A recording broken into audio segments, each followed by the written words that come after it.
go. So thank you everyone for jumping on another NCACE Employer Relations Group virtual chat. Thanks again to Casey and Emily for setting up the Zoom room for us. I think this is a lot more stable than WebEx and Hangouts and stuff like that. At least it has been in my experience. So we'll get rolling here. And Travis from Queen's University had quite a few things on the dock. So I'm going to kind of just toss it over to you, Travis, and run through your questions, and everybody just chime in, and we'll discuss like always. All right, thanks, Jay. So one of the questions that I have is, and this is really unique to Queens, but all of our students at Queen's University of Charlotte have to complete 172 hours worth of an internship in order to graduate with their bachelor's degree. With everything that's going on, we're trying to be really flexible in how, in terms of the experiences that we accept that meet the requirement or satisfy that requirement at Queen's. And one of the ideas that we are pursuing is micro internships with Parker Dewey. I've never worked with Parker Dewey before, and so my question is if anyone has ever partnered with Parker Dewey, has it been a valuable experience? Have employers enjoyed completing micro internships with students? And has the experience been valuable for students as well? Travis, I can jump in there and let you know UNC Charlotte has partnered with Parker Dewey in the last year. It's worked out pretty good. We've even had some of our graduate students, our graduate business students, participate in some of those opportunities. So there's some neat things to do. They're good for sort of short-term projects. From that relationship, we partner with our research and economic development office on campus, and we now offer a what we call gig turnship. It's kind of the short-term internship thing I think I talked about on one of the first calls, and we've had 7 or 8 different companies reach out to us with those opportunities. And the way we're funneling them to students is we just created a resume book that students could opt into if they wanted to be a part of that. We advertised it. We've had a number that have, and then we send out opportunities that way. So we did put a form together of like what they had to be able to at least minimally do to make at it. So we do vet them in some way. But on the Parker Dewey end, it's been really productive and good. So I'll shut up now, but that's something that we've done and had good success with. Awesome.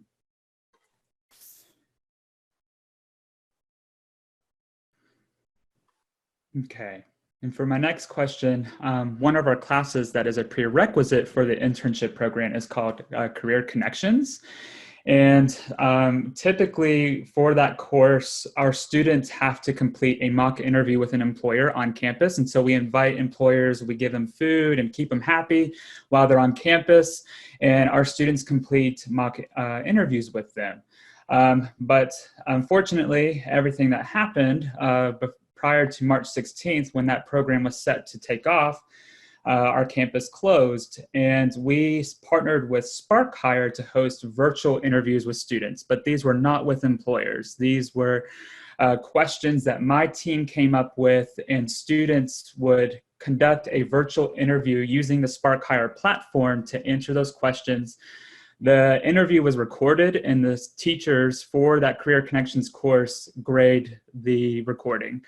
But the question I have is if anyone has used or has worked with employers for a virtual mock interview program before, and if so, how was that experience for employers? Is that something that employers enjoy doing?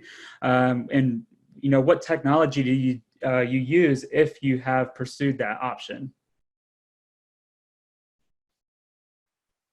So I don't know at this point that we have done any mock interviews with employers virtually. The Career Center staff did them for the classes that we have, our career counselors, but we also have a software called Big Interview, which basically runs the entire process for you. So the students can log in, it's like a virtual interview, and then it can be sent to a career counselor where they review it with them and go over it. And a lot of, I think the ones that were supposed to have mock interviews, professors switched it to a big interview, and so made them go through that way to get their feedback. Okay. Now, is big interview something that companies use, or is that just for education purposes? I might let one of y'all take that because I'm still very new. I just know it's a software that UNC Wilmington had when I got there. Okay. So somebody else might have more familiarity on that side. Okay. I'll throw in there that Spark Hire is a platform that employers use when they are vetting their own candidates for their own roles. So it's not something, or at least our understanding of it, that they have ever partnered with a college or university to host that software before for virtual interviews. So just curious what other tools were out there, and if employers ever participated in that experience. Hey Travis, this is Roderick Lewis from UNC Chapel Hill.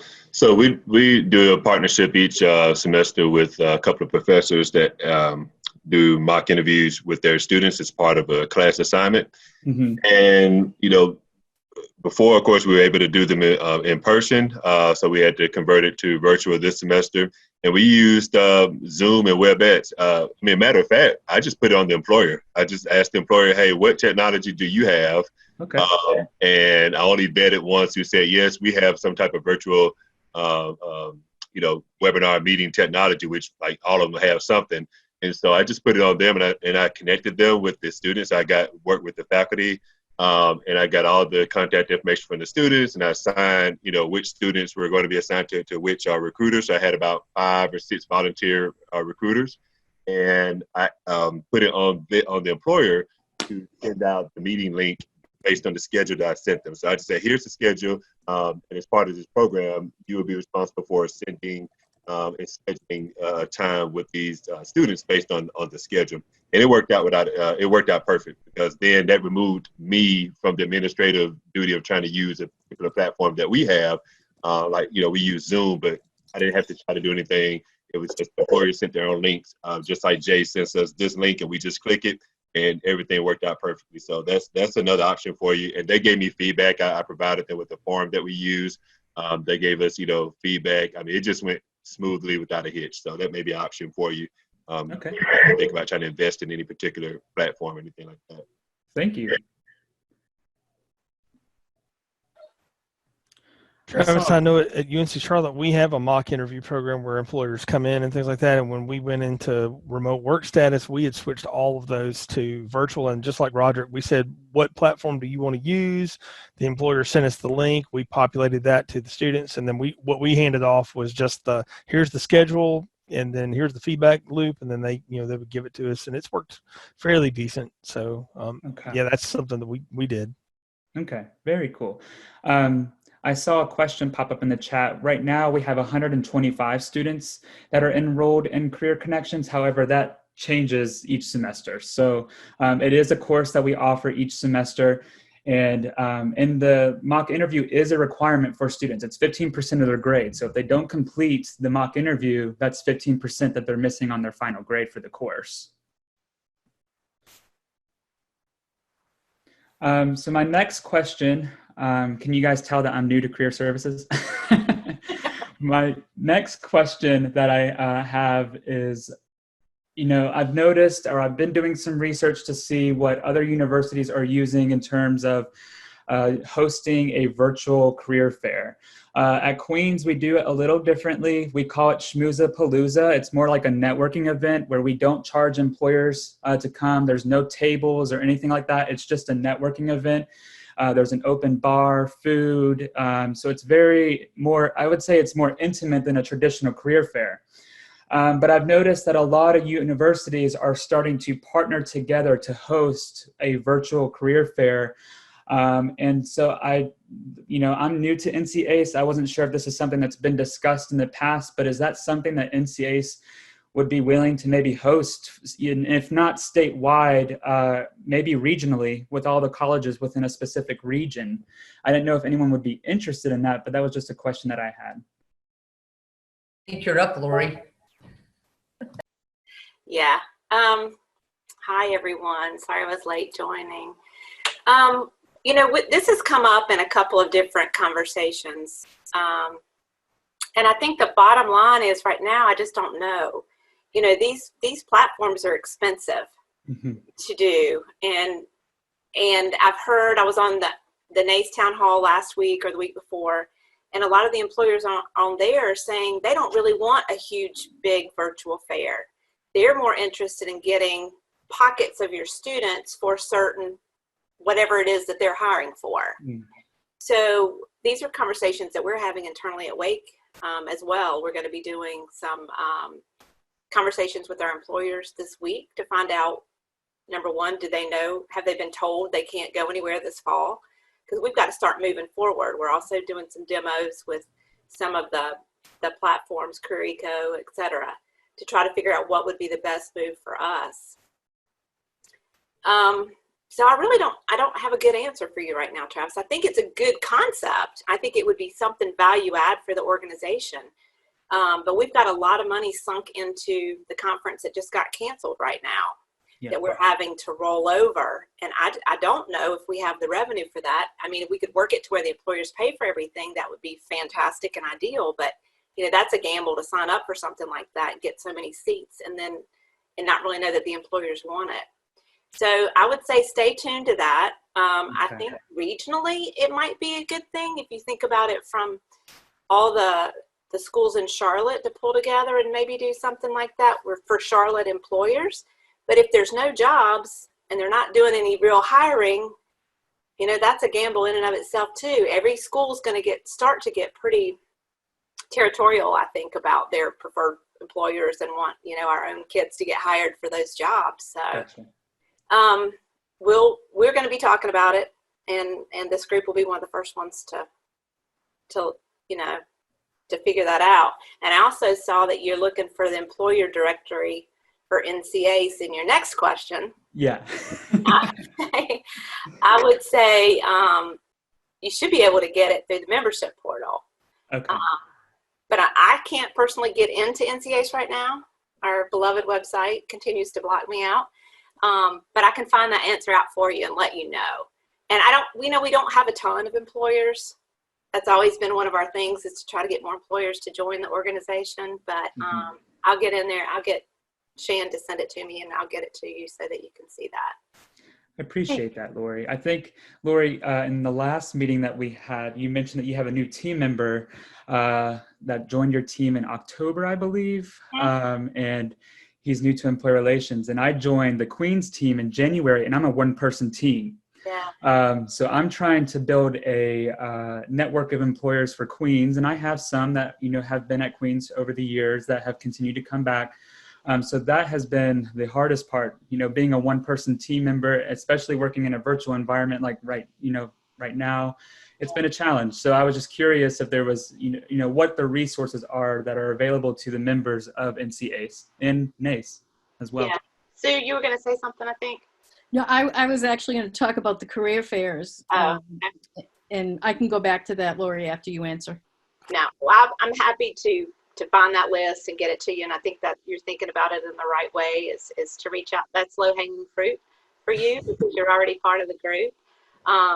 Being new in employer relations, I would absolutely have you sign up for the SOACE virtual summit that they're doing this summer. Mm-hmm. I've always found that to be a great event. It's a shame it's not in person. Okay. But absolutely make sure it's only $25. So I think the people that you meet there, it's always a great place to get best practices from and to just make some more connections. Okay. Well, and us, Travis. Yeah. Most of us, well, I know a few of us have done this a little while. Yeah. So I am not super territorial about my contacts. Jay, I just asked Jay last week to introduce me to a company that I had worked with when I was in Charlotte, and the people that I knew were gone. And I mean, this was after 5 o'clock, and Jay had the introduction and me having a meeting with this man in a matter of 5 minutes. That's because I never sleep and I'm never off work. Brooke checks her head, you know. Yeah. So yeah. So ask us if there are some companies that, you know, you're interested in. We are all in the process right now of chasing our tails and trying to find companies that, even though they were hiring this morning, they're not hiring this afternoon. So your best bet are people like us, and ask us, because I know I'm happy to share people with you and make introductions for you if it makes sense. Thank you, Sue. I appreciate that. And as far as, well, because you kind of were almost trained by somebody really good back at UNC. But as far as the virtual career fairs and what our recruiting is going to look like in the fall, today, right before this meeting, we had our 6th call with the big career center to figure out what we're going to do. And we now have 5 pages worth of notes and what we're going to offer and what it'll look like. And in the meantime, I'm asking employers as I talk to them, what are you all interested in doing? And most of them are saying, right now, we're all trying to keep our people we already have employed. We have no idea if we can travel. We do not want to go out there and hire interns and new grads to start in 2021 in May, and then have to do this again and embarrass ourselves and hurt our brand. So I think when it comes to, are we going to do big career fairs together and what's recruiting going to look like? We are way too early. I mean, we're doing all this work, but we have no idea because, like I said, the employers I'm talking to are saying, you know, maybe what we'll do is info sessions. We'll do them on our platform and invite all the different schools to join in instead of doing things to the schools. So don't be too nervous that you don't know right now what you're going to do or what, because we don't either. Gotcha. Okay. Well, last week, and Jay, Hey, sorry, Travis, I don't want to interrupt, but I know you had a list of questions, but I wanted to follow up on that comment.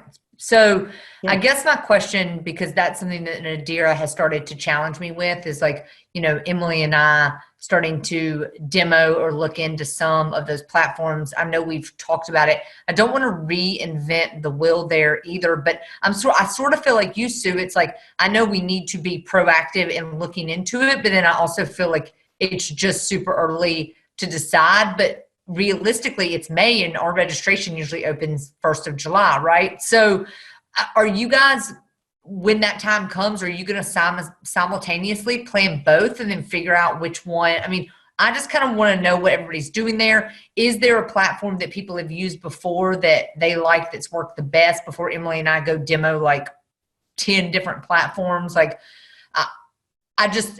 I mean, for me, and I'm kind of like Travis, yes, I've been in this role for a year, but I've only planned, you know, basic career fairs. I haven't had to work through all of this. So kind of wanted to pick your brains on that stuff as well. Hey, Casey, I think right now the top contender for us, if we do it, is Brazen. And the fee, like Lori said, I think what we were looking for was almost $20,000. See, we already have Brazen. I don't know if we have access to that. But it comes it's incremental. So I think the more you have, the more it is. So we are doing all the research, but we're also looking at what we usually have in September. Should we be planning that for October? You know, let's look at the dates. So right now, yes, we have our recruiting calendar in place, but we just talked about this in the last hour. Do we push all of this back?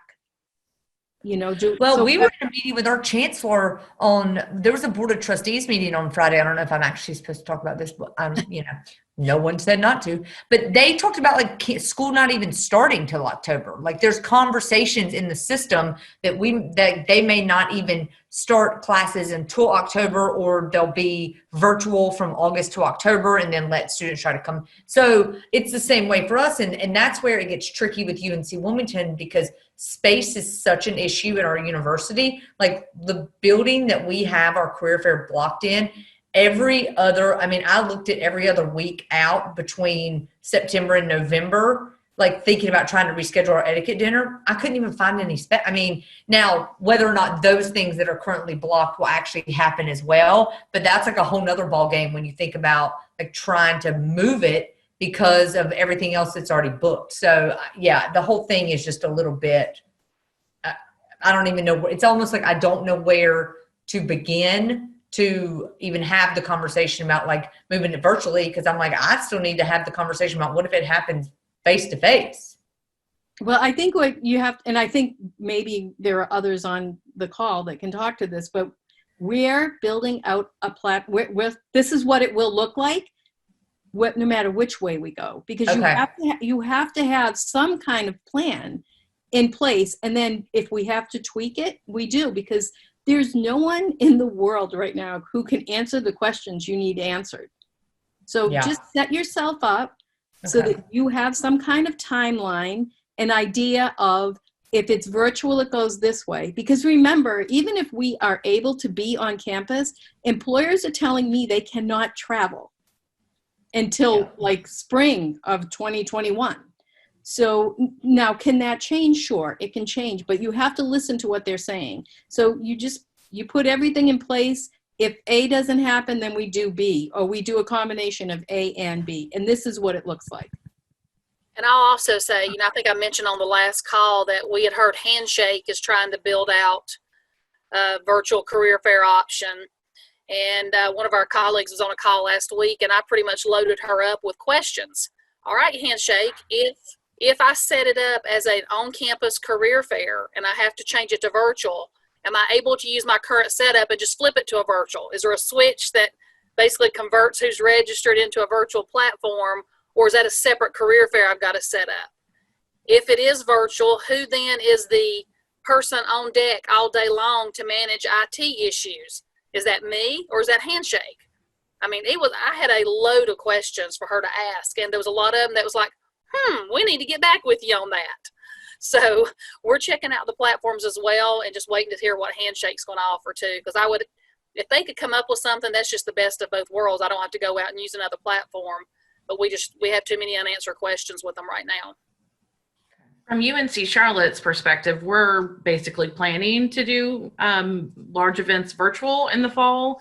I think, for kind of some of the things that have already been mentioned, even if things kind of get back a little bit and we're not teleworking, will employers be able to travel?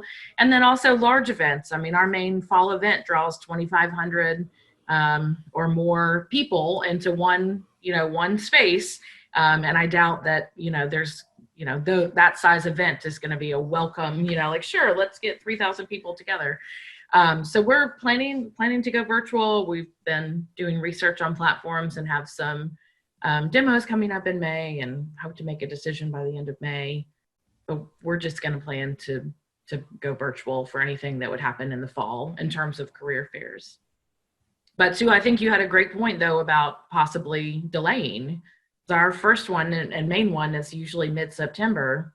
But yeah, I think that definitely gives us something to think about too. And it gives the employers a chance to figure out where they stand right now. I talked to 3 employers on Friday, and all 3 of them said to me, all we're concentrating right now on doing is saving the people we already have. Mm-hmm. So 3 out of 3 phone calls, all with the same answer. So, we just have to be ready to change those dates if we need to. Because if we have nothing, if we end up having these fairs and there are no jobs and no internships, that is not going to be good. Yeah. So I just want to mention at Appalachian, we're doing the same thing. We're researching a lot of the different platforms. We actually did hold a virtual fair via Zoom because our education fair got canceled. So we moved that to Zoom, and it was really successful. So as a baseline, I feel like if we needed to, we could use that. It's probably not the preferred method. But I did hear that there is a group. So I don't know if any of y'all saw that Career Eco does the online virtual fair for like the ACC. And so there is a group that is trying to do one for Conference USA and Sunbelt. And so I think Brandon from UAB is spearheading that and looking to do that. And it is expensive, we were hesitant to go into a contract with them, not knowing what it would be like. And so if that actually comes to fruition, I think for us, that seems like a good test because they said that there wouldn't be a contract and they would waive some of the requirements of, how many participants you have from students and how many participants you have from employers. So I think any information we can glean from those tests or, demos would be really helpful, but we are definitely planning virtual for the fall because even if we are there in person, we also know that there are going to be limitations on how many people you can have in a gathering and how many employers would actually show up. Well, I know we had on the last one, the SEC, ACC one that we just had recently, Career Eco ran into a problem. They had more registrants and they had to shut it down. And then they had some hiccups in the conversations where students' conversations with employers shut down early. So there was a lot of technical issues with the last one they did. So there's kind of some red flags there too. So just to add, this is April from the University of North Carolina at Pembroke. We had our teacher education fair last week, and we had about 30 districts, and there's 3 people. So everyone's at home on these small laptops. I'm missing my dual screen. And we actually use WebEx events. There were a couple of hiccups, but I think it went pretty well. Some hours or rooms did go over. And we did look at Brazen. We love Brazen, but we were told from our leadership not to touch anything right now just because we don't know what's going on. And we looked at Career Echo because actually you guys recommended Career Echo when I first came on to employer relations. So we've looked at it, but we didn't need it at the time because nothing was happening. Well, now it's a need. And yeah, so I guess we're going to continue with WebEx and we're told otherwise. But back to what Casey was saying with the Board of Trustees, I serve on another committee. It's called Brave Kickoff. It's kind of like our hip, hip, hooray for faculty and staff to come back. We go over a couple of HR training functions. Well, that's always in-house. That's a big deal for us at Brave Nation. But now we're looking at doing it virtually, which to me speaks volumes. Where we're going to be. It usually happens the end of August, beginning of September. So that's kind of a telltale sign that I don't, you know, I'm kind of with Casey. I just don't see us walking on campus that soon, but that's just a guess. Our virtual information sessions have been going great. I like it, you know, and it's good for our campus because we're relational, very intimate, small campus, rural setting. So it kind of works for our students. Some of the things we're going to be focusing on until we hear more from employers as far as what to do are going to be instructional videos, maybe even a podcast, some webinar. So we're going to be building our library while we have this time to do so until we're told otherwise. And that'll be for our employers, faculty, and staff, and for our students. But yeah, we're just kind of playing it by ear like everybody else. I'll put out there too, the Career Center has started a podcast, the UNC Charlotte Career Center has. And so if anybody needs little tips on that, I'm happy to provide what little knowledge I have about it. But we've answered some of those questions already. So. All right. Thank you.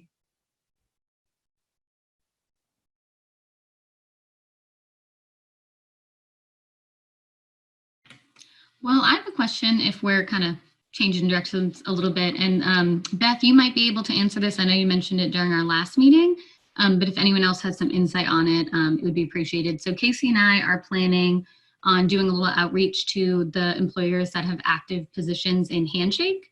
And I was playing around with some of the reporting just to figure out how best to kind of compile everything and getting the contacts all laid out. And I was wondering, are you a Handshake school? Did you compile all that data through Handshake? Oh, okay. Yeah. We have Simplicity, and we have a separate staff member that manages all of our Simplicity and our employer on-campus recruiting. So she pulled the report and got it situated so that it pulled the active job title, the deadline for the active job title, kind of like a mail merge, if you will. And so she took care of that for us, but it's through Simplicity. Okay, yeah, good to know. I was messing around with the best way to do it in Handshake, and I haven't found a really good report yet.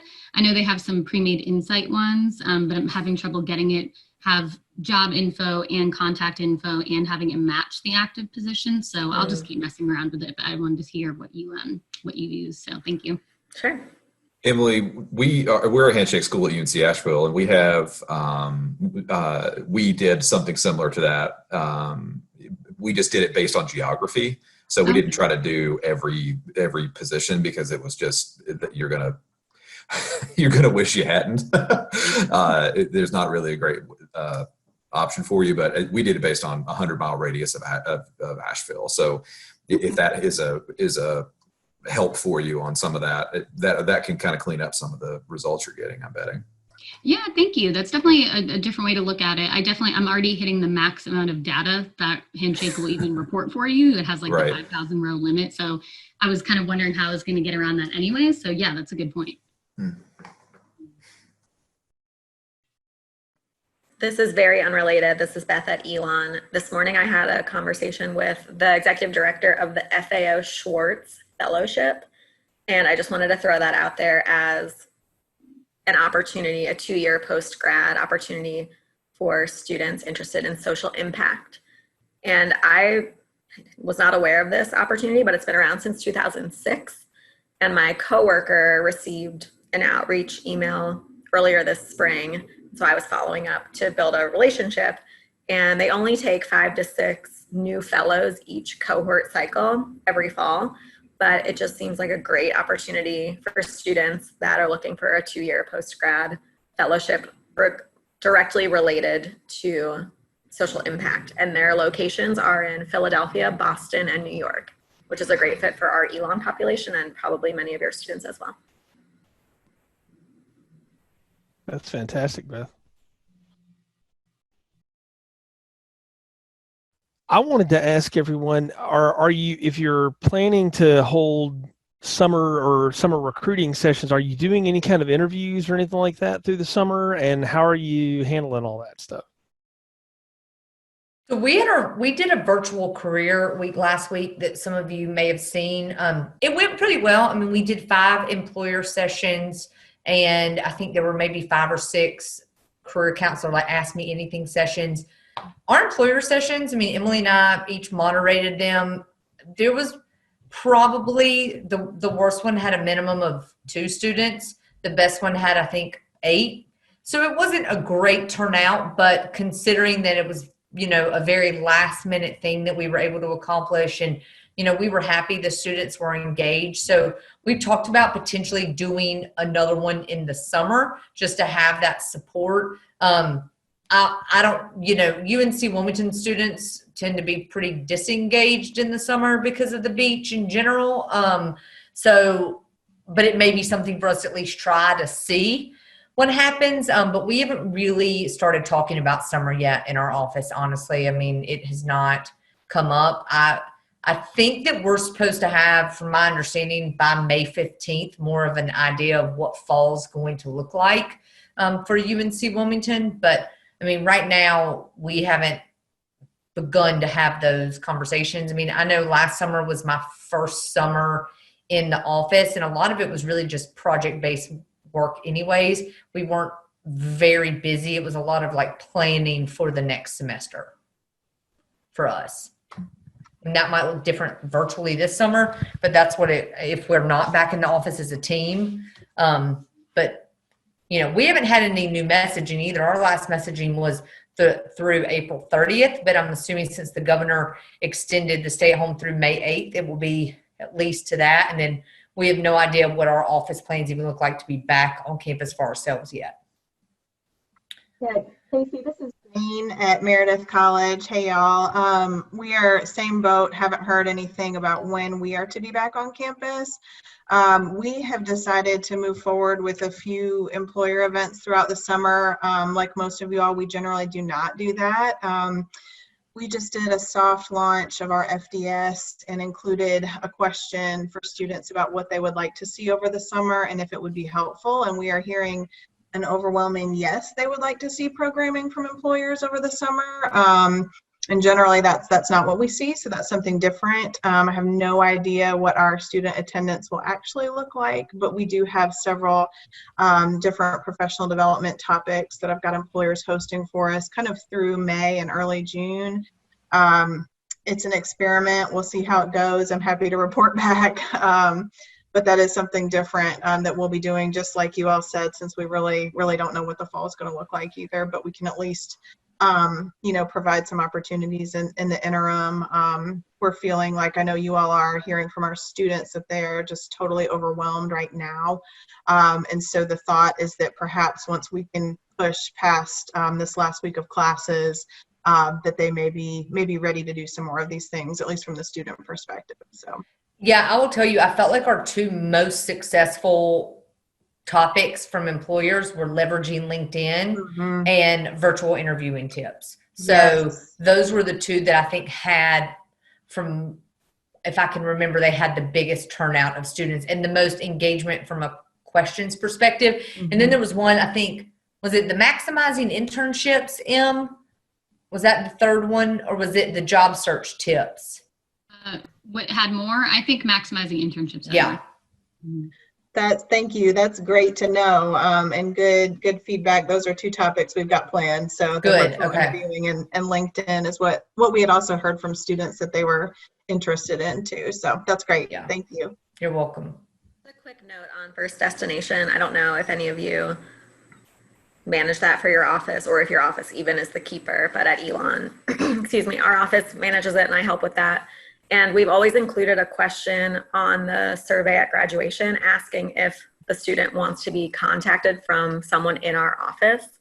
And so that will not change, even though we are not doing a paper normally we get a lot of responses on the paper survey at commencement because the students are physically there and we can nicely encourage them to take the survey, but we don't have that opportunity this year.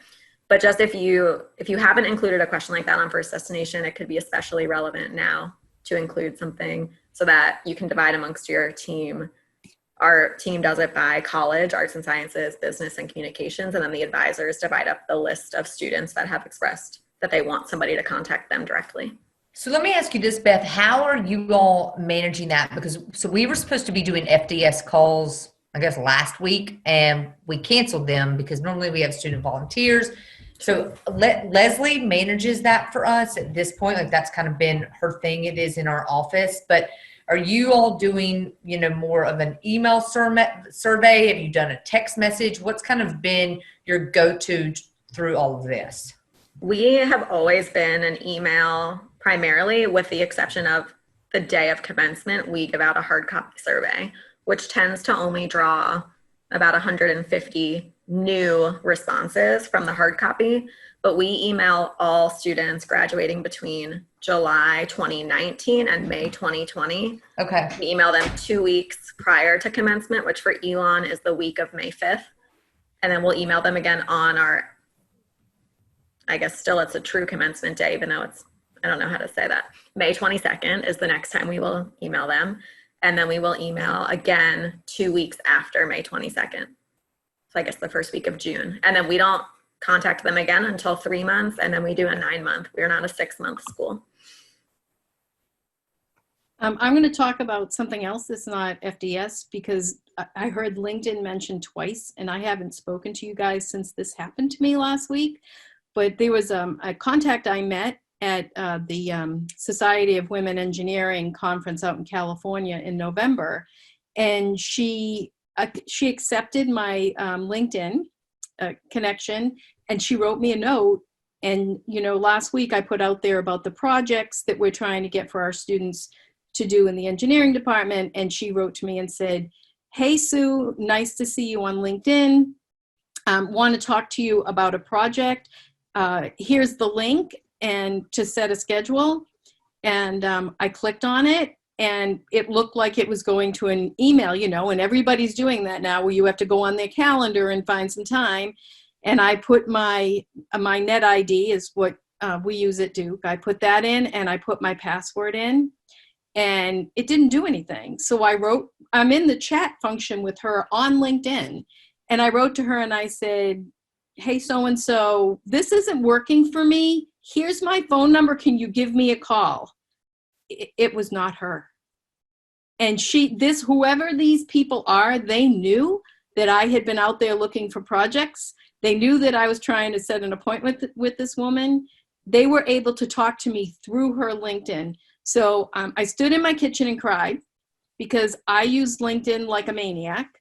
And to have that in the back of my head now that I can't even trust the conversations with individuals kind of set me back a little. But I had to change every password known to man. They are bombarding my phone with garbage. So just really be careful out there right now. I'm pretty good at not falling for spam, but this was a conversation I thought I was having with an employer on LinkedIn. Sue, that is terrifying. Thank you for sharing, even though it's terrifying. Just to clarify, this was a person at a company that you were working with? Yes. Is that, okay, yes. It wasn't like the employer profile. It was a normal person. It looked like I was communicating. So we'll use you and I, Beth, for an example. Beth Manella gets a private message from Sue Bryan. We're connected, right? Mm-hmm. No problems, right? If I send you a note and we're talking about projects and I send you a link to get on my calendar, you're going to click it. Sure. Don't. Okay. Click it. And the only reason I realized that it was spam is because even when I said to this person, can you call me, this person, which wasn't the person, wrote back and said, yeah, give me a few minutes. Let me check into it. So it took me longer to realize it was spam because I was waiting for her to call me. So just buyer beware.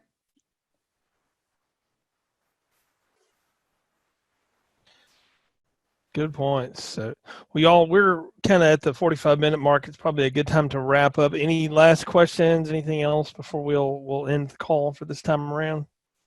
Just, it's NCACE conference week, and I miss you all, and I wish we were together, and I could cry. So next year, you guys, it'll be bigger, better, and we'll see each other then.